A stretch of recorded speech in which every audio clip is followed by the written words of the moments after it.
Well, what's interesting is I'm gonna stay on stage because two colleagues and friends of mine turned 10, not themselves, but actually the movement that they've been behind. And that movement is Global Citizen. Global Citizen this year has been in sort of reality for around a decade right now. And both Simon and Wei have been one of the co-founders behind the movement. And in fact, they actually have a documentary that came out on them, which is called Activate. And we're going to show a little bit of that right now. There is a responsibility by those who have the privilege to amplify the voices of those who might not. It is up to us, governments, corporates, to provide aid. It's my duty to bring awareness and activate people. Sometimes it falls upon a generation to be great. You can be that great generation. Activate, the Global Citizen Movement, starts Thursday, September 5th at 10 on National Geographic. Thank you. Simon, Wei, come on out. How are you? Well, so let's, for those that may not know, Global Citizen, I can't believe by now that you guys have a little bit of a concert thing going on every year, not that far from here, but Simon, start out and give us a sense of Global Citizen. What is Global Citizen? So Global Citizen's a movement of people from all around the world who want to see an end to extreme poverty and tackle climate change. And what our work is all about is connecting the worlds of pop culture and the worlds of policy to make sure that we can mobilize millions and millions of people around the world to get up there and make the change that all your research says they so desperately want to see but so often don't know how to help create. Wei, give us a sense, now you were in charge of growth, new markets, all of those things. In the 10 years, what have you learned specifically, especially around Global Citizen? I think particularly on the theme of this summit as well, that really what Global Citizen is about global change management, that all politics is local, that in order to make change, you need to affect the mindsets of citizens, whether they be in government, in politics, in business, in general public.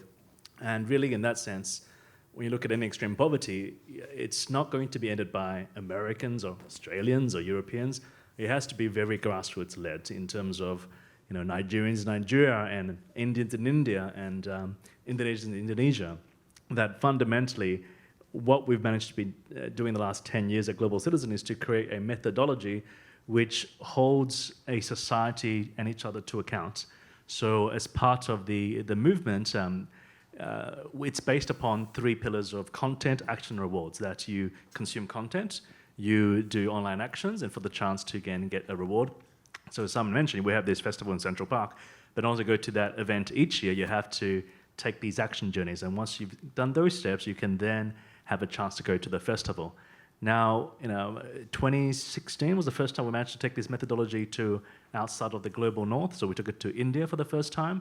And then we took it to South Africa in last year. And that was on the back of the 100th year anniversary of Mandela's centenary. And then next year, taking it to Lagos, Nigeria, which is the epicenter and ground zero for extreme poverty worldwide. So I think it's been exciting that after 10 years of developing a methodology, now overlaying it into places where locals can hold each other to account. Yeah. So we just had Jas Arsley on here. They probably think you're a little older of a movement than them, even though you're only 10 years old. I certainly feel it. Yeah. But Simon, kind of give me the 1 or 2 big things you've learned in 10 years doing this. Because first you should tell everybody how many people have been involved in Global Citizen. How big is the movement globally? So Global Citizen does anywhere from 20 to 30 million engagements a month across all the platforms and things that we do. We have a couple of 100,000 people show up in person at our events each year.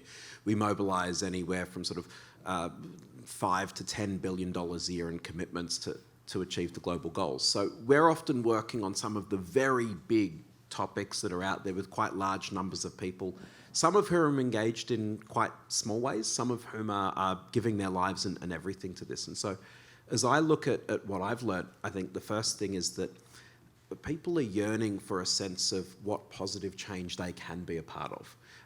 People want to know that, 1, their voice matters, 2, that they can make a difference, and that they're a part of a community of others who want to do it, and that they don't need to give their everything. And I think you heard that from some of the folks already, that not everyone is going to be an activist who can dedicate their lives to this. I know much of your research has found this. What we need to do is break it into bite-sized chunks that together can ladder up to something big. In our universe, that's about advocacy and political pressure on world leaders and philanthropists and big businesses. But equally as much, we saw an example about how do you change, say, one specific policy that might have nothing to do with money, like keeping families together, as you were just hearing. So I think that's the first lesson is, how do you build a sense of community? How do you build that sense of identity? And for us, not so secret, totally public thing that most people don't know is the legal entity name of our organisation is Global Poverty Project. We were set up because we care about as a mission fighting poverty, and Al Gore's thing was the Climate Project, and I needed to write a name on a form to try and get some money in the door when we were first starting. And we're known as Global Citizen because that's who we are, rather than what the bank account once said. And I think for us that's an important part of how we see all of this, that ultimately it's about people. Yeah. Wei, talk a little bit about the points incentivized system in a way. Do you categorize it as incentive-based? Well, we refer to it as gamified advocacy. Okay. And really, someone touched about this. If you break down what are we trying to do at Global Citizen, it's popular culture meets public policy. How do you take these very important public policy issues, which are often on the sidelines and margins, and to make it become dinner table conversation? And we talked about, we've found through the years that I would refer to our artist celebrities as our distribution channels. That's how we revolve ourselves around. That's how we get our information from. That's what we get excited about. And then through these distribution channels, you can now reach into audience members who can learn about these issues. So you hear there's some fancy thing in Central Park with Jay-Z or Beyonce or Coldplay. Oh, but now I have to jump to these hoops to get there. So really, yes, it's incentives, but really it's about how do you make it part of everyday life so that it becomes cool, becomes sexy, becomes a part of who we are, and it's tapping to existing infrastructure, and that really happens all around us in terms of popular culture. So aside from the festival, there's also the ticket system, where we have partnerships with through Ticketmaster and groups around the world where we get tickets through each of their shows throughout the world. So they could be, for example, Shawn Mendes performing in Philadelphia, and then now you can use up your points which you've earned to then have a chance to go to that show. And really it's a constant engagement and a constant thinking about who are you, who am I in this world, what do I want the world to be, and I can have the chance to be rewarded for doing good. Yeah. I want to just add something to that. A couple of years ago, and I'm sorry if I bastardise your research findings, I remember one of the bits that you came out with was that lots of people identified as active or activist, but weren't necessarily behaving in that way. Yeah. And we know from the focus groups we do and when we talk to our audience, if you ask them, like, do you believe in fairness and equality and all these values, they say yes. Then you say, what have you done? And people scratch their heads a little bit. And then you say, will you do this thing? And they say yes, and then you watch them. And then they lie sometimes. And then they don't do it. And then you say, and look, here's a little bit of a carrot. And what we're seeing is that people's attitudes don't change, people's behaviours change. And that in particular, you can get people who are doing a little bit to do a little bit more, and people who are doing nothing to do something. And I think that in our democracy, that's such an important conversation. We heard the comment before. We need millions more young people getting out there and voting next year. I honestly do not care who they vote for, but if you're not exercising a democratic right at the ballot box and all throughout society all year round, we're missing a trick, and we're not going to be creating the sort of society that everyone is telling us in your research that they want to create. So for us, it's how do you bridge that gap between attitude and desire and real lived experience. Yeah. And Wei, you mentioned that there's some work being done in the Global South. Maybe talk a little bit about that. So since 2016, Global Citizen expanded to India, to South Africa, and also going to Nigeria next year.